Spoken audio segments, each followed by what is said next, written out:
নমস্কাৰ বন্ধু বান্ধৱীসকল, আন্তৰিক স্বাগতম জনাইছোঁ এডুকেয়াৰ জিকেলৈ। ইতিমধ্যে আমি সকলোৱে গম পাইছোঁ, ভাৰতৰ কেন্দ্ৰীয় কেবিনেটে কালি ৰাষ্ট্ৰীয় শিক্ষা নীতি 2020ত অনুমোদন জনাইছে। এতিয়া এই ৰাষ্ট্ৰীয় শিক্ষা নীতিখন কেতিয়ালৈ বলবৎ হয় সেই বিষয়ে অৱশ্যে স্পষ্টকৈ জানিব পৰা হোৱা নাই। কালিৰ পৰা ৰাষ্ট্ৰীয় শিক্ষা নীতিৰ বহুকেইটা বিষয় চৰ্চাত আছে আৰু এইটো ভিডিঅ'ত আমি আলোচনা কৰিম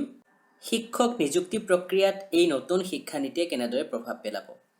সকলোখিনি কথা আলোচনা কৰিবলৈ যত্ন কৰিম। লগতে সংযুক্ত 4 বছৰীয়া বিএড কোৰ্স অৰ্থাৎ ইন্টিগ্ৰেটেড বিএড কোৰ্সৰ বিষয়ে আলোচনা কৰিম। এই কথাটো কালিৰে পৰা যথেষ্ট চৰ্চাত আছে আৰু বহুতো কনফিউজনো হৈ আছে। সো যিমানখিনি পাৰো আমি আলোচনা কৰিবলৈ চেষ্টা কৰিছোঁ। ভিডিঅ'টো আৰম্ভ কৰাৰ পূৰ্বে এটি অনুৰোধ, যদিহে এতিয়ালৈকে চেনেলটো সাবস্ক্ৰাইব কৰা নাই, আশা কৰিছোঁ সাবস্ক্ৰাইব কৰি ল'ব আৰু কাষত থকা নটিফিকেশন বেলটো প্ৰেছ কৰি অল ভিডিঅ' সিলেক্ট কৰিবলৈ নাপাহৰিব। Good news for teachers. কোনে লিখিছিল এনেদৰে? কেন্দ্ৰীয় শিক্ষা মন্ত্ৰী বুলি ক'ব লাগিব এতিয়া। আগতে আছিল মানৱ সম্পদ উন্নয়ন মন্ত্ৰী ডক্টৰ ৰমেশ পোখৰিয়াল নিশাংক ডাঙৰীয়াই। কালি তেখেতে টুইট কৰিছিল, লিখিছিল good news for teachers. Teachers will be recruited through robust and transparent processes. Promotions will be merit based and a mechanism will be developed for multi source periodic performance appraisals. শিক্ষক নিযুক্তি প্ৰক্ৰিয়া বহুখিনি সলনি হ'ব অনাগত সময়ত আৰু সেই কথাৰ এটা আভাস কালি এই টুইটটোৰ জৰিয়তে পোৱা গৈছে। তেখেতে লিখিছে, শিক্ষক নিযুক্তি প্ৰক্ৰিয়া ৰবাষ্ট এণ্ড ট্ৰান্সপাৰেণ্ট অৰ্থাৎ বলিষ্ঠ আৰু স্বচ্ছ হ'ব। মেধাৰ ভিত্তিত প্ৰমোশ্যনৰ সুযোগ থাকিব। পিৰিয়ডিক পাৰফৰ্মেন্সৰ আধাৰত এপ্ৰেজেলৰ ব্যৱস্থা থাকিব। ভিডিঅ'টোৰ আৰম্ভণিতে আমি যিটো 4 বছৰীয়া ইন্টিগ্ৰেটেড বিএড কোৰ্সৰ বিষয়ে কালি কৈছিলোঁ, সেই বিষয়ে অলপ এটা আভাস দিওঁ। এইখন হৈছে প্ৰেছ ইনফৰমেশ্যন ব্যুৰ' অফ ইণ্ডিয়াই কালি ৰাষ্ট্ৰীয় শিক্ষা নীতি 2020 সম্পৰ্কে জাৰি কৰা অফিচিয়েল বাতৰি। ইয়াতে যদি আমি অকণমান তলৰ পিনে যাওঁ, আমি দেখা পাম টিচাৰ এডুকেশ্যনৰ ছেকশ্যনত লিখা আছে, a new and comprehensive national curriculum framework for teacher education NCFTE 2021 will be formulated by the NCTE in consultation with NCERT. By 2030, the minimum degree qualification for teaching will be a 4-year integrated BEd degree. গতিকে ইয়াতে এই কথাটো স্পষ্টভাৱে উল্লেখ কৰিছে। কালি এখন official জাননী হয়, ইয়াতে কোনো ধৰণৰ ফেক ইনফৰমেশ্যন আমি আপোনালোকক দিয়া নাই। আপোনালোকে বিভিন্ন অফিচিয়েল টুইটাৰ হেণ্ডেলতো এইখিনি কথা গম পাব যে 2030 চনৰ ভিতৰত 4 বছৰীয়া ইন্টিগ্ৰেটেড বিএড কোৰ্সটো কম্পালসাৰী হ'ব। এতিয়া প্ৰশ্ন উত্থাপিত হৈছে যে যিসকল পূৰ্বৰ এবছৰীয়া বা দুবছৰীয়া বিএড কৰা প্ৰাৰ্থী আছে তেওঁলোকৰ কি হ'ব? তেওঁলোকে এই বিষয়ত বিশেষ চিন্তা কৰাৰ প্ৰয়োজন নাই। কোনেও কষ্ট কৰি অৰ্জন কৰা ডিগ্ৰী এটা চৰকাৰে নষ্ট হৈ যাবলৈ নিদিয়ে। এতিয়া আপোনালোকে যিখন পলিচি আছে সেইখনৰ পিনে অকণমান মনোযোগ দিব। সেইখনত কি লিখা আছে? By 2030, the minimum degree qualification for teaching will be a 4-year liberal integrated BEd degree that teaches a range of knowledge, content and pedagogy and includes strong practicum training in the form of student teaching at local schools. The 2-year BEd DLEd, now to be referred to be only BEd, যিসমূহ পূৰ্বৰ দুবছৰীয়া BEd আৰু DLEd course আছে, programs will also be offered by the same multidisciplinary institutions offering the 4-year integrated BEd. The 2-year BEd will be intended only for those who have already obtained bachelor's degree in other specialized subject. এতিয়া প্ৰথম কথা DLEd নাথাকে, BEd থাকিব। 4 বছৰীয়া integrated বিএডৰ লগতে দুবছৰীয়া যিটো BEd সেইটো কেৱল তেওঁলোকৰ বাবেহে থাকিব যিসকলে বেচেলৰ ডিগ্ৰী পাছ কৰিছে। These BEd programs may also be replaced by suitably adapted to 1-year BEd programs for those who have completed the equivalent 4-year multidisciplinary bachelor's degree or who have obtained a master's degree in a specialty and wish to become subject teacher in that specialty. Again, all such BEd degrees would be offered only by accredited multidisciplinary higher education institutions offering 4-year integrated BEd programs. ইয়াতে আপোনালোকৰ আটাইখিনি প্ৰশ্নৰ উত্তৰ আছে। এতিয়া বহুতে কালি কৈছিল যে এবছৰীয়া BEd থাকিব নে নাই, দুবছৰীয়া BEd থাকিব নে নাই। যিহেতু প্ৰথম শাৰীতে লিখা আছে যে 2030 চনৰ ভিতৰত 4 বছৰীয়া সংহত BEd পাঠ্যক্ৰম কম্পালসাৰী হ'ব, গতিকে এতিয়া যিহেতু বৰ্তমান 2020 চন মাজত 10 বছৰৰ এটা দীঘলীয়া সময় আছে এই দীঘলীয়া সময়ছোৱাতে এইখিনি সম্ভৱ হৈ উঠিব প্ৰথমতে এই নীতিখন বলবৎ হ'ব লাগিব আৰু এই নীতিখন মতে ইতিমধ্যে ইন্টিগ্ৰেটেড বিএড কোৰ্সৰ কাৰণে অসমত বিভিন্ন কলেজত যিসমূহ কলেজ আছে মহাবিদ্যালয় আছে সেই সমূহত নতুনকৈ বিল্ডিং বনোৱা হৈ আছে সেই তাতে কোৰ্সসমূহ আগন্তুক শিক্ষাবৰ্ষত এই ইন্টিগ্ৰেটেড বিএড কোৰ্স আৰম্ভ হ'ব আৰু ইন্টিগ্ৰেটেড বিএড কোৰ্সত কোনে নামভৰ্তি কৰিব পাৰিব যাৰ হায়াৰ সেকেন্ডাৰী যিসকলে পাছ কৰিছে অৰ্থাৎ যিসকলে বেচেলৰ ডিগ্ৰীৰ লগতে একেলগে বিএডো কৰিব পাৰিব বিএ বিএড আৰু বিএসসি বিএড এই দুটা কোৰ্স সম্প্ৰতি ভাৰতত উপলব্ধ আৰু যিসকলে ইতিমধ্যে বেচেলৰ ডিগ্ৰী পাছ কৰিছে তেওঁলোকৰ বাবে 2 বছৰীয়া বিএড থাকিব আৰু যিসকলে 4 বছৰীয়া বেচেলৰ ডিগ্ৰী বা মাষ্টাৰ ডিগ্ৰী পাছ কৰিছে তেওঁলোকৰ বাবে 1 বছৰীয়া বিএড থাকিব কিন্তু 2030 চনলৈকেহে তাৰ পিছত কিন্তু 4 বছৰীয়া বিএডেই বাধ্যতামূলক হ'ব শিক্ষক হ'বলৈ হ'লে আৰু তেতিয়ালৈকে 10 বছৰৰ ভিতৰত যিসমূহ 4 বছৰীয়া বিএড পাঠ্যক্ৰমৰ শিক্ষানুষ্ঠান সেইসমূহ কাৰ্যক্ষম হৈ উঠিব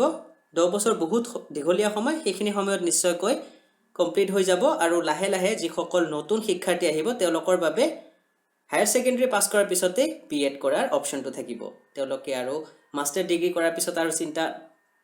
বহুতে কি হয় ডিগ্ৰী পাছ কৰাৰ পিছত বিএড কৰিবলগীয়া হয় 3 আৰু যোগ 2 বছৰ 5 বছৰ এটা বছৰ বেছি লাগে ইন্টিগ্ৰেটেড বিএড কৰিলে 4 বছৰতে হৈ যাব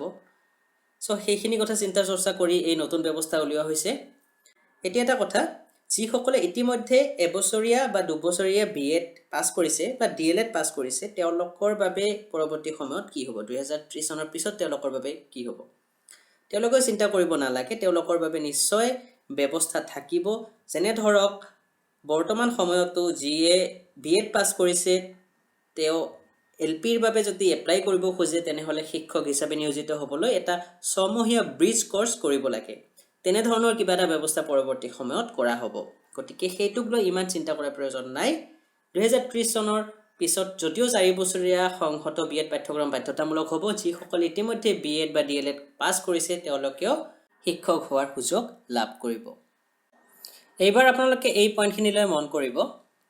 The 2-year BEd programs for lateral entry into teaching. The 2-year BEd degree will be offered to bachelor degree holders in various disciplines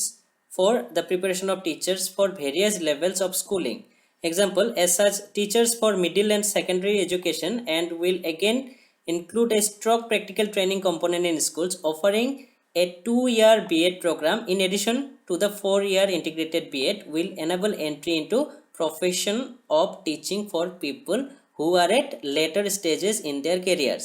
The 2-year degree will be retained only at multidisciplinary institutions offering the 4-year integrated BEd program. For those students who have obtained a 4-year liberal bachelor degree or for a person with other outstanding specialized qualifications to become a subject teacher such as master degree in the specialized subject. The 2-year BEd program could be replaced by a suitably structured special BEd program of slightly shorter duration as determined by the same multidisciplinary institutions offering the 4-year integrated and 2-year BEd programs. ইয়াতে এটা কথা আপোনালোকে দেখা পাইছে this will enable entry into the profession of teaching for people who are at later stages of their careers. যিসকলে ইতিমধ্যে বিভিন্ন course কৰিছে ধৰক ইউজি কৰিছে পিজি কৰিছে তাৰ পিছত যদি বিএড কৰিব খোজে তেওঁলোকে 2 বছৰীয়া বিএডটো কৰিব পাৰিব কিন্তু যিসকল ফ্ৰেশ ক্যান্ডিডেট আছে নতুন শিক্ষাৰ্থী যিসকল উঠি অহা চাম আছে তেওঁলোকৰ বাবে হায়াৰ সেকেন্ডাৰী পাছ কৰাৰ পিছতে ইন্টিগ্ৰেটেড বিএড কোৰ্স কৰাৰ সুযোগ পাব আৰু শিক্ষকতাৰ বাবে সেই 4 বছৰীয়া ইন্টিগ্ৰেটেড বিএড কোৰ্সকে বাধ্যতামূলক কৰি কোৱা হৈছে গতিকে যিসকলে পৰৱৰ্তী সময়ত 2 বছৰীয়া বিএডও কৰে তেওঁলোকে হয়তো বেলেগ কিবা আৰু এটা কোৰ্স কৰাৰ প্ৰয়োজনীয়তা আহি পৰিব পাৰে এতিয়া এইখিনি কথাকে আমি অসমীয়াত বুজিবলৈ চেষ্টা কৰিম শিক্ষক প্ৰস্তুতিৰ বাবে 4 বছৰীয়া সংহত শিক্ষাৰ স্নাতক কাৰ্যসূচীকে প্ৰাগ স্নাতক অধ্যয়ন কাৰ্যসূচী ৰূপে বহু বিষয়ক প্ৰতিষ্ঠানসমূহত প্ৰৱৰ্তন কৰা হ'ব 4 বছৰীয়া শিক্ষাৰ স্নাতক ডিগ্ৰী অন্যান্য প্ৰাগ স্নাতক ডিগ্ৰীৰ সমপৰ্যায়ৰ হ'ব আৰু 4 বছৰীয়া শিক্ষাৰ স্নাতক শিক্ষাৰ্থীয়ে স্নাতকোত্তৰ ডিগ্ৰী কাৰ্যসূচীত যোগ দিব পাৰিব অৰ্থাৎ ইন্টিগ্ৰেটেড বিএড কৰাৰ পিছত মাষ্টাৰ্ছ ডিগ্ৰীও কৰিব পাৰিব বৰ্তমানৰ 2 বছৰীয়া স্নাতক কাৰ্যসূচী 2030 চনলৈ চলি থাকিব 2030 চনৰ পিছত যিবিলাক প্ৰতিষ্ঠানে 4 বছৰীয়া শিক্ষক শিক্ষাৰ কাৰ্যসূচী প্ৰদান কৰিব কেৱল সেই সমূহেহে 2 বছৰীয়া কাৰ্যসূচী অব্যাহত ৰাখিব পাৰিব এই কাৰ্যসূচী স্নাতক ডিগ্ৰীধাৰীৰ বাবে প্ৰদান কৰা হ'ব 2030 চনৰ পাছত কোনো ধৰণৰ প্ৰাক সেৱা শিক্ষক প্ৰস্তুতি কাৰ্যসূচী নাথাকিব শিক্ষক তৈয়াৰ কৰাৰ কাৰ্যসূচীসমূহ কঠোৰ হ'ব আৰু সেইসমূহক সক্ৰিয় বহু বিষয়ক উচ্চ শিক্ষাৰ প্ৰতিষ্ঠানত সম্পন্ন কৰা হ'ব বহু বিষয়ক প্ৰতিষ্ঠানসমূহত প্ৰদান কৰা 4 বছৰীয়া সমন্বিত স্তৰ নিৰ্দিষ্ট বিষয় নিৰ্দিষ্ট শিক্ষাৰ স্নাতক পাঠ্যক্ৰম হ'ব এজন শিক্ষক হোৱাৰ প্ৰধান উপায় মানহীন আৰু কৰ্মহীন শিক্ষক শিক্ষাৰ প্ৰতিষ্ঠানসমূহ বন্ধ কৰা হ'ব শিক্ষক পৰিৱৰ্তনৰ দিগদৰ্শক অৱহেলিত গ্ৰাম্য বা জনজাতীয় ঠাইৰ মেধাৱী শিক্ষাৰ্থীক 4 বছৰীয়া সংহত বিএড কাৰ্যসূচীত নামভৰ্তি কৰাত সক্ষম কৰি তুলিবলৈ মেধাভিত্তিক বৃত্তিৰ সূচনা হ'ব মেৰিট স্কলাৰশ্বিপৰ ব্যৱস্থা কৰা হ'ব আৰু য'ত বিশেষকৈ মহিলাসকলে সুবিধা লাভ কৰিব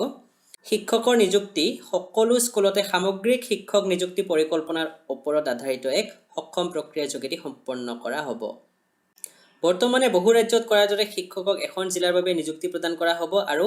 এটা স্কুল কমপ্লেক্সত নিয়োগ কৰা হ'ব আৰু তেওঁলোকৰ কাৰ্যকালৰ ম্যাদ নিৰ্ধাৰিত হোৱাৰ লগতে এক স্বচ্ছ প্ৰযুক্তি আধাৰিত ব্যৱস্থাৰ যোগেদি নীতি আধাৰিত স্থানান্তৰৰ সুবিধা থাকিব গ্ৰাম্য অঞ্চলসমূহত শিক্ষাদানৰ দায়িত্ব হাতত ল'বলৈ শিক্ষকসকলক উৎসাহিত কৰা হ'ব 2022 চনৰ ভিতৰত সমগ্ৰ দেশতে অৰ্ধ শিক্ষক অৰ্হতাহীন অনিয়মীয়া শিক্ষক নিযুক্তি বন্ধ কৰা হ'ব এটো এটা অতি ইম্পৰ্টেন্ট পইণ্ট শিক্ষক নিযুক্তিত বহু বেছি গুৰুত্ব আৰোপ কৰা হৈছে নতুন শিক্ষা নীতিখনত টিচাৰ ৰিক্ৰুটমেণ্ট প্ৰচেছৰ বিষয়ে অলপ চাওঁ আমি এইটো ভিডিঅ'ত আলোচনা কৰি আছো প্ৰাক প্ৰাথমিক পৰ্যায়ৰ পৰা দ্বাদশ শ্ৰেণীলৈকে যিখিনি শিক্ষক তেওঁলোকৰ নিযুক্তি প্ৰক্ৰিয়া কেনে ধৰণৰ হ'ব সো ইয়াতে লিখিছে the TET will be the first screening for recruitment TET থাকিব আগৰ দৰে the present TETs will be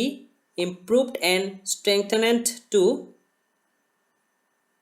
ensure more meaningful testing of the capacities and knowledge of the aspiring teachers the TETs will also be extended to cover teachers across all stages হেতুৱে কৈছো ফাউন্ডেশনালৰ পৰা আৰম্ভ কৰি প্ৰিপাৰেটৰি middle আৰু secondary সকলোৰে বাবে TET থাকিব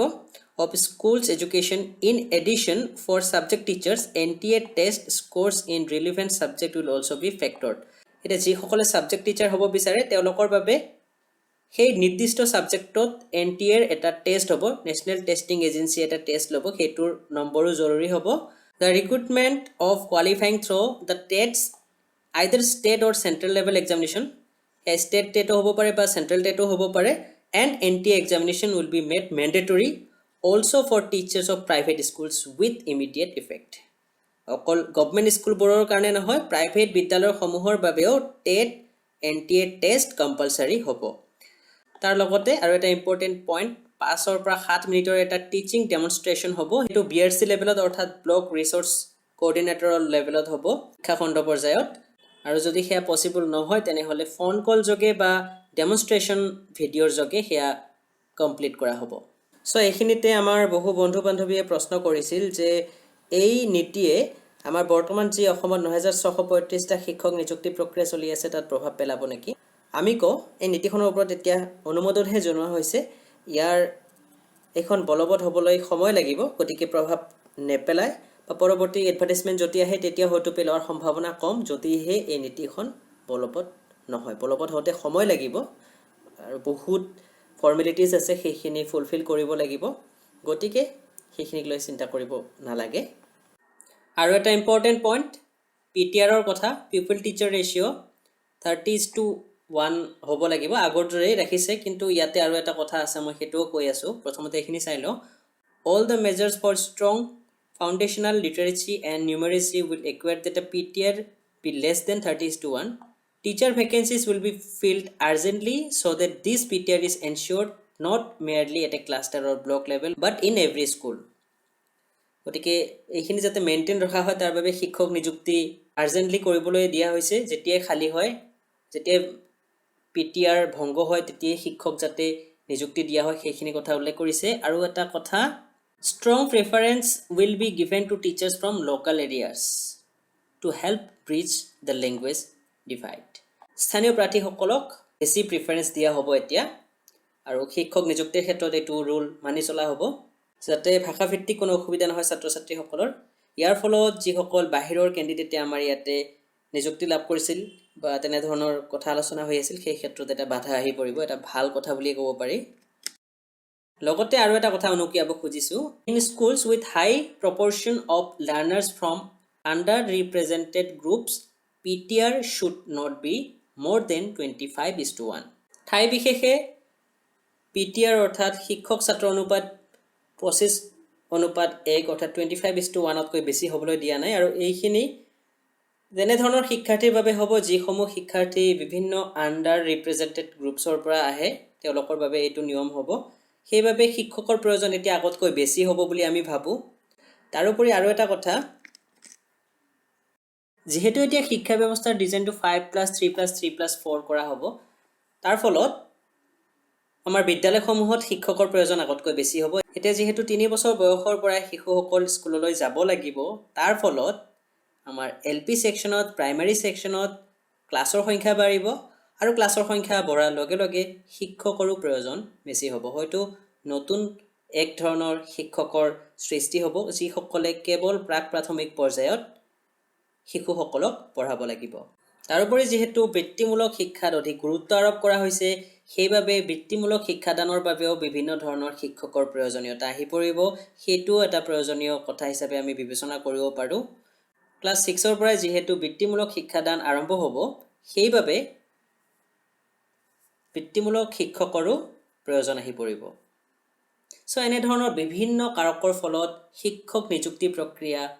অনাগত সময়ত এক নতুন ৰূপ ল'বলৈ গৈ আছে। ভিডিঅ'টোত এইখিনি বিষয়ে আমি আলোচনা কৰিবলৈ যত্ন কৰিছোঁ। আশা কৰিছোঁ ভিডিঅ'টো আপোনালোকে ভাল পাইছে। ভাল পালে লাইক, কমেণ্ট আৰু শ্বেয়াৰ কৰিব। আৰু যদিহে এতিয়ালৈকে চেনেলটো ছাবস্ক্ৰাইব কৰা নাই, ছাবস্ক্ৰাইব কৰি ল'ব। ভিডিঅ'টো ইমানতে শেষ কৰিছোঁ। ধন্যবাদ।